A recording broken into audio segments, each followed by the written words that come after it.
چاوی ما سره دومره پیسې شته چې حج پې کولی شم، خو دا علم مې شوق دی، نو که حج له لاړم یو کال مې ضایع کېږي. نه ضایع کېږي نه، حج کې خو 13 یا 15 ورځې لګي، او که کوشش دې وکړو د دې نه هم کمې لګي، حج به کې چې پیسې در سره حج فرض دی، او علم دینی هغې کې یو د فرضو درجه یو ثوابي. وی بعضې سوزونه په ولاړه خلک خوري لکه ممپلي ګنډېری، نو په ولاړه خوړل څنګه دی؟ خیر دی که داسې لږ څیز وي، چاڼه وي، اوس کوي خجورۍ په ولاړه ده، ټول خوراک په چینګلو ډوډۍ په ولاړه خورئ، نو دا ښه کار نه دی.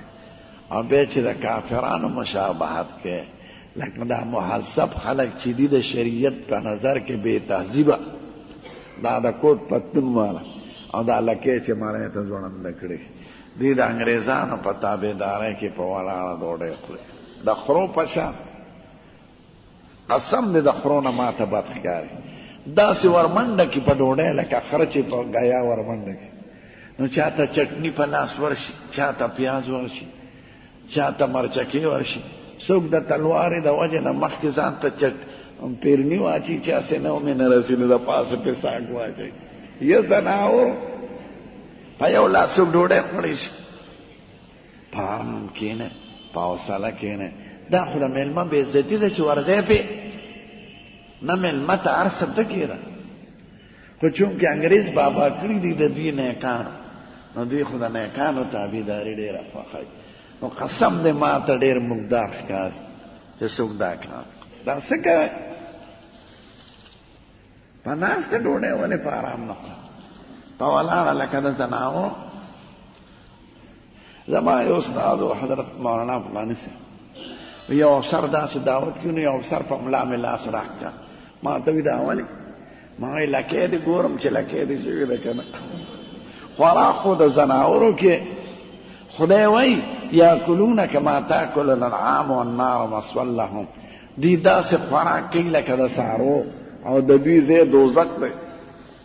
د قومونو نقل مه کوئ، او بیا د دشمن چې اتنیمې شلې کاله غلامان ساتلي، او اوس هم ستاسو هر څه غلامان دي، ژبه هم غلامه ده، تهذیب هم غلام دی، تعلیم هم غلام دی، چوټي هم غلامه ده، ګرځېدل او ناسته او تهذیب غلام دی.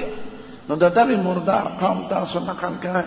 موږ له خدای خپل کتاب نه دی راکړی، او خپل پیغمبر، خپله معاشره، خپل تهذیب، موږ څه کوو هغه پردي. دا تنګ نظري نه ده، دا د نورو قومونو د غلامۍ نه خپل ځان بچ کول دي. ټیک ده، کمالات دا چا نه زده کوي، لارۍ جوړول، موټر جوړول، هنر جوړول، ټکنالوجي، میډیکل او زراعت وغیرہ کې د هر قوم نه چل زده کوي، خو خپل ناسته پاسته او عقیده او عمل د هغوی تابع کوئ. تاسو به ختم شي. بیا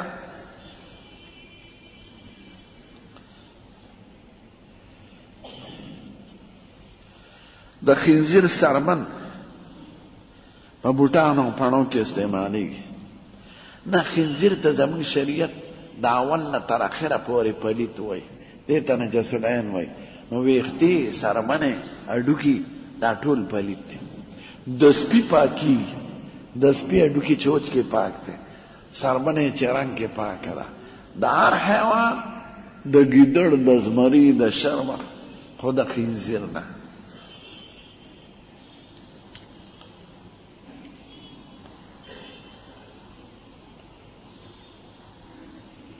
امام چې سجده سهو کوي، چې ته ورپسې ولاړې که اول نه شریکې که په آخر کې شریکې، سجده سهو به ورسره کوي.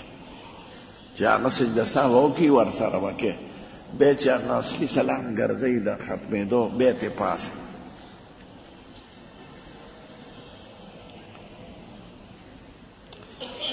د عکاشه او د تمیم داري څه نوم دی؟ دا خو نومونو کې معنا مقصد نه. اوس ته تاسو کوئی زید و عمر، زید څه ته وایي، عمر څه ته وایي، عکاشه څه ته وایي، تمیم څه ته وایي؟ دا نومونه دي، نومونو کې معنا ضروري نه. نو څه معنی ته حاجت نشته، خو نوم نوم ته وګوره چې دا د کومې هستی دی. او کاشف بن محسن یو مبارک صحابي تیر شوی او په حمص کې قحطزي زیارت له ورغلی. حضور مبارک یو ځل وی زما امت به دومره پکې دا بې حساب او بې کتابه جنت لځي. او کاشه صاحب پاسه وی صاحب دعا وکړه چې ما خدای د دوی نه کړي. وی زه ته خدای د دوی نه کړم. بل پاسه وی نه بس ختم. نو کاشه هغه مبارک صحابي دی چې دی به بې حسابه بې کتابه زمونږ د ښکلي پیغمبر د زیر مطابق جنت لځي. نو حمص کې خښ دی 4,000 صحابو جهاد کړی نو ډېر پکې هلته شهیدان شوي دي. نو کاشه خښ دی هلته ورسره د ابو جهل زوی خښ دی اکرامه. دواړه قبرونه یو ځای. او تمیم داری عیسایو لوی تاریخ دی. د دجال قصه هغه بیانه کړې ده په مسلم شریف کې. نو بیا وفات شوی دی. یو سړی چې قرضه په چا معاف کړه نو بیا یې نشي غوستی. البته که هغه سړي دوکه کړي یو دکانداران اکثر دا دوکه کوي. یو ملګري سره په شریکي که نه وی هلکه خوړلې څښاک به معاف کړو یو بل سره. دا مېلمه چې یې راغوستې د ما راوستې هغه وایي ډېره ښه ده ما معاف کړه. خو هغه نورې پیسې وخکي نو هغه نه معاف کېږي. دا خو دې دوکه کوي.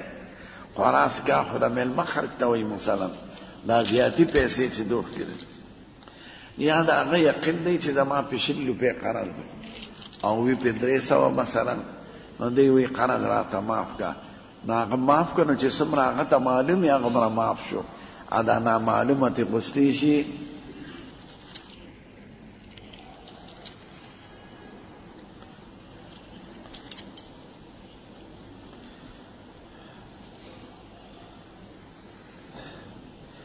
که یو سړی دا لیکلي زما پلار ده او خینه مې څه قرضه غوستې وه خو هغه به یې معاف کړ. پلار مې ورته ما معاف کړ. اوس هغه وفات شوی دی موږ سره پیسې شته نو موږ یې قرضه ورکړو. نو هغه وخت مې وایي زه یې نه علم ما معاف کړی چې نه یم لي یو معاف کړی یم ده نو بیا ولې ورکوې. پلار پسې یو کمره جوړه کړې په جومات کې پکې ولګوې قرآن شریفونه وقف کې لاره جوړه کې او پلار پسې صدقه جاریه کې چې هغه قرضداري معاف کړی دی نو بیا په خپله بیا حاجت نشته.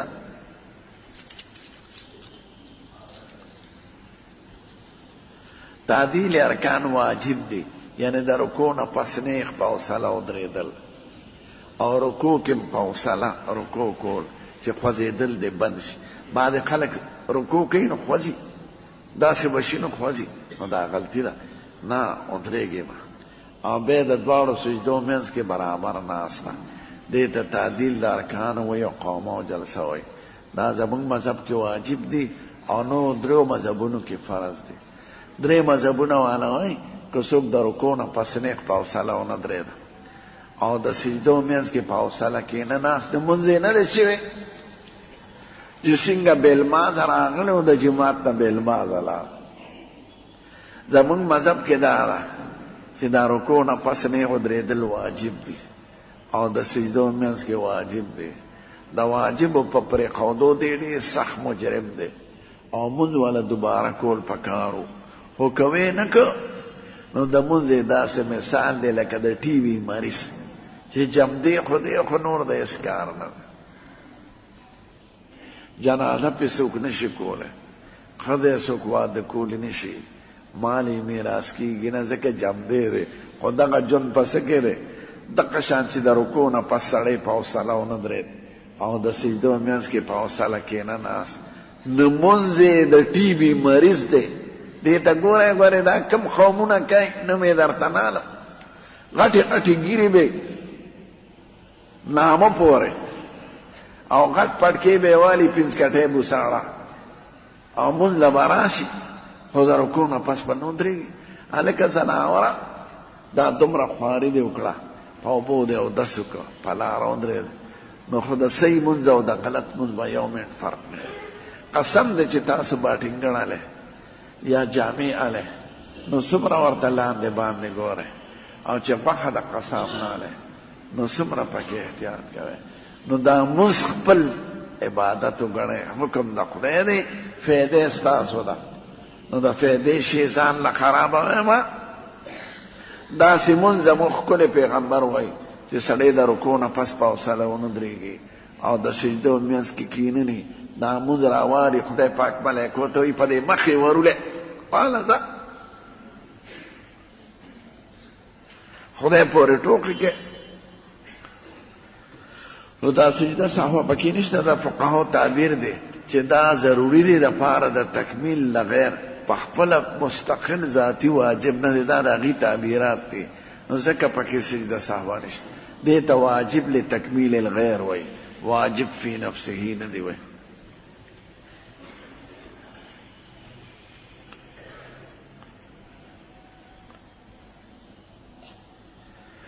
دا د کشتونو کار چې دا دکانداران کوي نو دا یو قسم چنده ده یو بل سره ورکوي چې دی پې خپل روزګار شروع کړي خو حکم یې د قرضې دی که د چا مخکې پیسې راووتلې تا باندې د هغه نورو ملګرو حق دی اخري پورې به ورکړې او چې تا باندې قرض وي څومره نو د هغې قرض مطابق په تا زکات نشته او د قرض نه علاوه چې څومره پیسې در سره وي د هغې به لکه 2 لکه روپۍ د سرمایه ده په دکان کې خو 100 زره په قسطونو کې په تا قرضه ده ته به ورکې نو دا 100 زرو زکات مه ورکوه او د هغې باقي سرمایه یې ورکړه قرض کې زکات نه چا دواړه په ښځې نوکونه اوږدولی شي که نه د ښځو او د سړو حکم یو دی د 40 ورځو نه نوک زیاتې کول دا مجرم دی ګناهګار دی هر هفته د سړی نوکونه اخلي نوک اخیستل خو د صحت دپاره ضروري دی دا کمې ښځې پودړې چې کوي دننه نوکونو کې خیرې څښي او د پیشو په شان نوکونه او چې جنګ کوي د یو بل نه ویښته راوباسي دا څه شی دی د چا نقل کوي قسم دی چې ښځه ښکلي په نوکونو نه ښکلې کېږي دا لیونی وي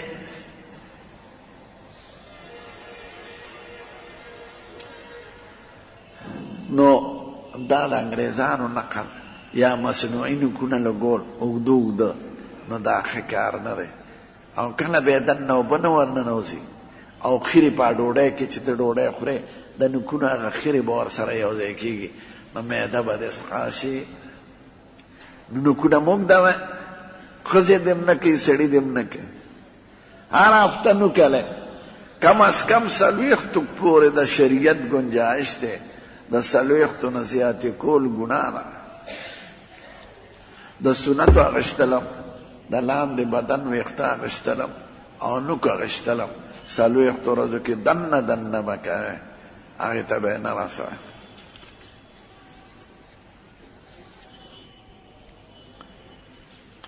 ویښته چې وغورځوئ چېرته داسې برطرفه ځای کې غورځوئ ځکه د انسان د اندامونو شریعت د عزت قایله دی نو په اودسماتې کې مه غورځوئ یو پاک ځای برطرفه یا خاورو کې پټ کړي د آخرې ښځې مخبرو ته ویښته وړي نو مخبره د ویښتو نه ډکه کړي نو دی جدا غلطي ده نه مخبرې ته به نه وړئ خو چېرته یو طرف ته لر کې پلیتې کې مه غورځوئ ځکه د انسان د اجزاو عزت پکار لکه کاغذ دا پلیتې کې غورځول نه پکار چې یو سړی تلاوت کوي اذان شروع شي نو دی به څه کوي دی دې چپ شي تلاوت دی بس کی او د اذان اجابت دغه وخت کې ضروري دی اذان سره الله اکبر سره به الله اکبر وایي او حی علی الصلاة سره لا حول ولا قوة الا بالله نو د اذان اجابت حکم دی تلاوت رستو کا او اجابت خود اذان وخت کې به کوي نو وخت نه فوت کېږي نو چې اذان اجابت دی وکړو نو یو ځل به درود شریف ووایي بیا به دعا د وسیلې وکړي اللهم رب هذه الدعوة درود شریف دغه وایه چې کوم مانځه کې موږ وایو، د دې نه بهترین درود شریف نشته. دا د مسلم شریف حدیث دی، زمونږ د ښکلي پیغمبر حکم دی چې د بانګ اجابت وکړي، اجابت نه پس یو ځل درود شریف مو ووایه او بیا دعا د وسیلې وکړي.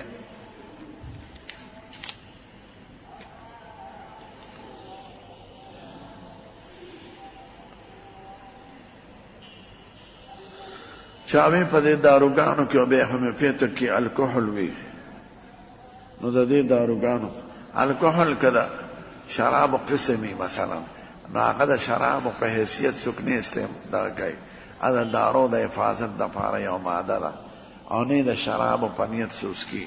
نو د یو څه چې حقیقت بدل شي د هغې احکام بدلېږي. شرابو کې د مالګه واچوله ناغه حقیقت بدل شي، سرکت جوړ شي. شرابو کې واړه پوپل واچوي، پوپل سیدا واړه کبان مایان، نو دې سره قیمتي سرکه جوړیږي، نا شراب پاک شو. خر که د مالګې په غر کې په کرک کې مړ شو او سره زې پسته مالګه جوړه شو، پاکه ده. د مردار واز ده چې د صابون کې واچوله، نا خو بیا حقیقت ختم شي، نا صابون پاک دی، جامې پې وینځه. نو الکحل چې په دارو کې استعمال شوي د دارو د حفاظت دپاره، نو هغه نه شراب دی نه د شرابو په حکم کې دی، نو روا دي داروګان. اکثر دارو کې د نشې حصی لکه د زکام او د ټوخي په دارو کې کوکین دا اپیمی او هغه هم راوړي، نو خیر دی.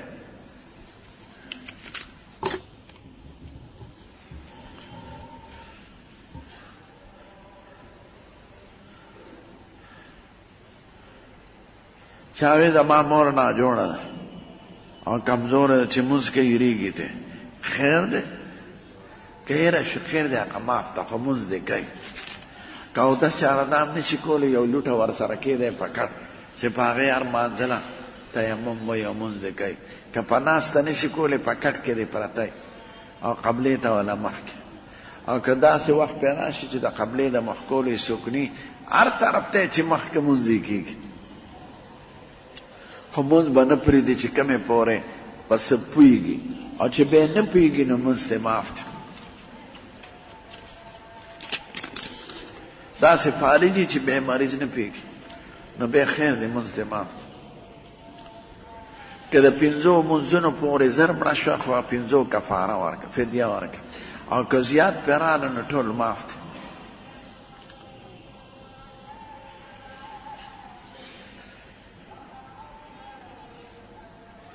د لوی اختر پرست دا غاړه غټی کول که دا سنت ګڼي نو بیا بدعت دی، او که قومي رواج یې خوشحالي ګڼي نو خیر دی. بدعت هغې عمل ته وایي چې سړی د حضور پاک سنت ګڼي او ثواب پکې ګڼي. د خوشحالو په مخو کې ډېر عملونه هغه خلک کوي د حضور زمانه کې، نو هغې ته بدعت نه وایي، ځکه د ثواب په نیت یې نه کوي. لکه څوک ناوې په ډولۍ کې وړي، څوک یې په موټر کې وړي، څوک یې د ورځې وړي، څوک یې د شپې وړي. نو د ودونو رواجونه څوک د ثواب په نیت نه کوي، او غم کې رواجونه اکثر د ثواب په نیت کوي، نو غم کې بدعات زیات راځي. لکه بعضې قمقل امامان چې جنازو کې خلقو ته وي کینې کینې کینې دعا پاتې ده، زناوره تا ته چا ویلي دي؟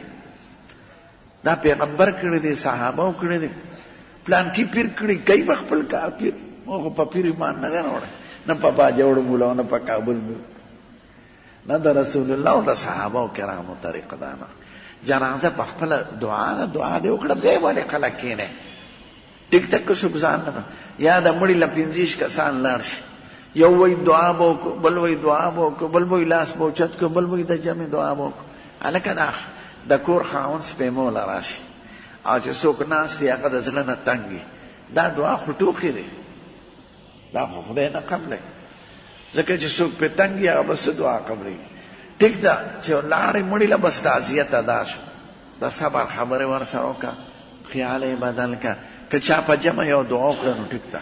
نو د مړو په خبرو کې اکثر بدعات راځي، ځکه خلک یې د ثواب په نیت کوي. او د ودونو د خوشحالو واده دی، خوشحالي ده، اختر دی، خلک مبارکي ورکوي او بل ته عربو کې وایي من العائدین الفائزین. خدای دې د اختر در باندې دوباره راولي دوباره، او د رمضان پر راتلو مبارکي ورکوي، او یو بل له لاس ورکوي، او غاړه غټې کېږي، او کورونو ته مبارکي ولمسي. مونږ هم پکې ګرځېدلي، هر کور به عطر په دروازه کېږي او د ترو ګولۍ به ایښي. که نارینه نه وي نو هم به تار کور ته ورځي. دا د مدینې منورې رواج دی. او یو ټافي به راوانې او عطر به ځان له پوره کړي، کنې خفه کېږي. نو دا څوک د دغه په نیت نه کوي چې دا سنت دی. نو چې کوم عمل د سنت په نیت څوک کوي نو دا بدعت راځي چې حضور پاک نه ثابت نی او د صحابه کرام. او که د کلي خوشحالي ده رواج دی، څوک الانا وایي، څوک منډې وایي، څوک د شپې ډوډۍ راوړي، څوک دروازې کوي دی، نو دې ته بدعت نه وایي. خوشحالی کې دا خبره چې د ثواب په نیت دی نو دا بدعت نه دی.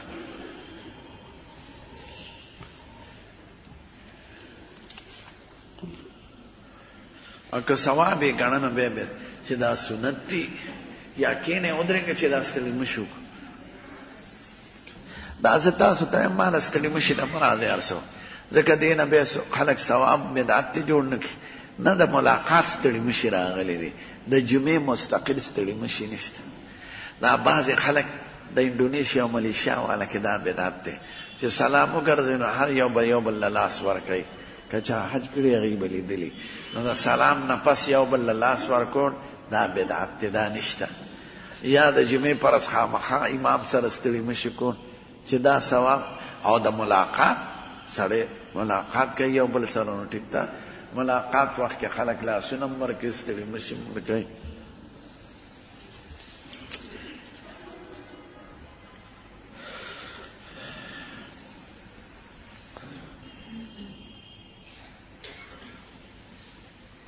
دا چاوی د سونامي طوفان دا حضور پاک مخکې ویلو، او دیم ویلی چې 15مه صدۍ کې به جزیره عرب ډوبېږي. دا خو د ځان نه دروغ ویلی دی، په خدای او په رسول دروغ مه وایه.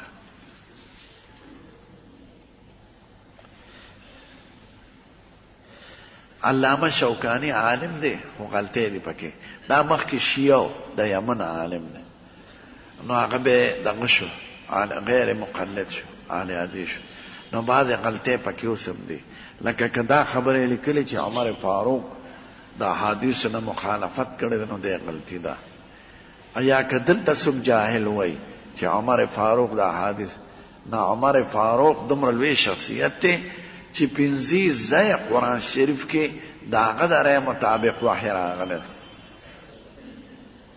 او زموږ ښکلی پیغمبر وایي که زما نه پس پیغمبر وی راتلونکي نه عمر فاروق به وي. او زموږ پیغمبر وایي ما ته ټول امت پیش کړی شو، کمیسونه یې اغوستي دي، د چا لنچا د ټولو نه اوږد کمیس ته عمر صاحب و ځان پسې راکاږي. صحابه ورته وي دا صاحب تعبیر څه دی؟ وي دا دین دی، د ده دینه. هغه شخصیت چې 2 حکومت یې په یو ځل ختم کړي دي، او د اسلام رقبه 2,53,000 میله بې زیاته کړې ده، او 9,000 جماعتونه جوړ کړي دي، او 900 جامع مسجدونه، او د دنیا تاریخ کې نوم دی. انګریزان د هغه تاریخ ګوري، او انګریزان وایي که د عمر غوندې شخص راشي د مخ د ځمکې نه به د اسلام نه علاوه ټول دینونه ختم کړي. بهادر غیرتي چې هغه ته څوک دا وایي چې د احادیثو نه بعد نه، نو دا جاهل سړی دی او دا خبره غلطه ده. دې توبه وباسي خدای ته. صحابه کرامو ته به سپک نه ګورئ او نه به د هغوی دا خبرې کوئ چې زموږ ښکلی پیغمبر وایي الله الله فی اصحابی لا تتخذوهم غرضا من بعدی فمن احبهم فبحبی احبهم ومن ابغضهم فببغضی ابغضهم. د خدای نه ویریږئ، د خدای نه ویریږئ. زما د صحابه په باره کې زړه برابر د خولې نه څو نه باسئ. که د چا هغوی سره محبت دی ما سره دی، او که هغوی سره څوک بغض کوي دا ما سره کوي. د تحریک چلونکي څوک دي؟ د پیغمبر تعلیمات دنیا ته رسونکي څوک دي؟ پیغمبر سره په هر جهاد کې او په هر میدان کې ولاړ څوک دی او وطن او بال بچي قرباني کړي دا هغه دپاره دا څوک دی نو د داسې مبارکو خلقو په باره کې سویل دا د خپل ایمان خطره ده نو پام کوئ دا چې هر چا لیکلي دي که موړی که جاهلي خو دروغ او غلطه یې ویلې ده موږ پې څه کوو شوکاني د خپل کار کوي څه شی دی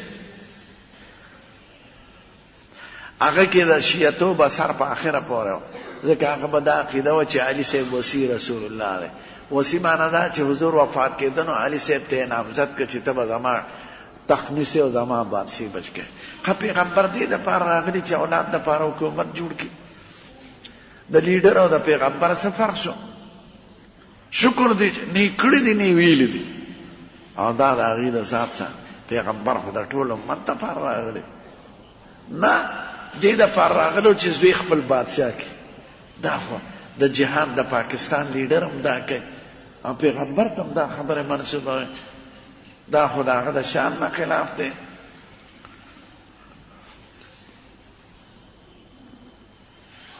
په زوره ذکر بند دی په جماعت کې چې چاته تکلیف نه پیران به خپل کار کوي ځان له ذکر کوي په مزه څوک به تلاوت کوي څوک به مونځ کوي څوک به څه کوي دا طریقې د پیغمبر نه نه دي راغلی صحابه و کرامو نه دي راغلی که دا د خدای د رسېدو لار وه نو زمونږ پیغمبر ولې نه کوله او زمونږ صحابو ته یې ولې نه ښوده او داسې ولې نه کول چې زه به وایم تاسو به وایه هغې دا نه دی کړی هر چا ذکر کړی دی ځان له چا درود شریف چا ذکر دی نه دی ویل چې یو به ووایي ټولو به ووایي لکه دا بعضې پیران کوي دا بدعت دی او زه ذکر ځان له راغلی او په پټه راغلی په داسې شکل نه دی راغلی دا زمونږ پیغمبر نه کړي دي نه صحابه و کرامو کړي دي نه مونږ ته دا ویلي دي لاره د رسېدو هغه ده چې زمونږ پیغمبر کړې ده او زمونږ صحابه کرامو پې شوي دي پې ځکه دی د مجلس خلکو شاګردان یو ناس پاسو ورسره نو د هغې په خبرو او په عمل هغې ښه پوهېدل نو هغې چې څه کړي بس دقه ټیک دی چې هغې نه یې کړې د ځان نه خبرې مه کوئ درود شریف مه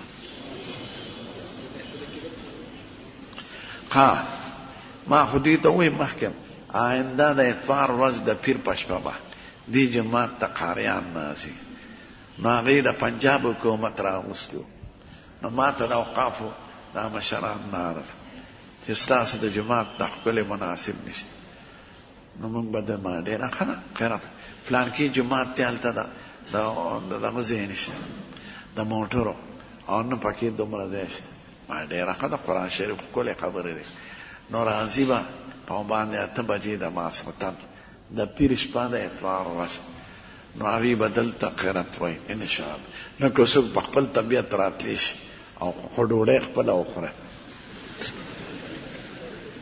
دعا وکړئ چې خدای پاک راشي هسې نه چې بیا ماته وایې تا راته ویلي ډوډۍ مه راکړه برحمتک یا رحمت مدینه ښار مې د قرار نښه ده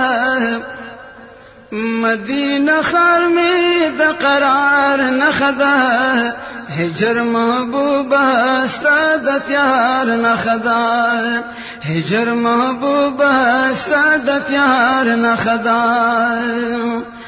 او کړم لیونې ستا د هجران غمونو او کړم لیونې ستا د هجران غمونو جدائی ستا مې د بیمار نښه ده هجر محبوبه ستا د تیار نښه ده مدینه ښار مې د قرار نښه ده هجر محبوبه ستا د تیار نښه ده هجر محبوبه ستا د تیار نښه ده او جگر پر پایت زاشو زمان یا جگر پر پایت زاشو زمان دا په قسمت زما د خوار نښه ده هجر محبوبه ستا د تیار نښه ده هجر محبوبه ستا د تیار نښه ده او کړم طبيبانو لا علاج د دنیا یکړم طبيبانو لا علاج د دنیا داستا د مینې د گزار نه خدا هجر محبوبه ستا د تیار نه خدا مدینه خار می د قرار نه خدا هجر محبوبه ستا د تیار نه خدا او صدیق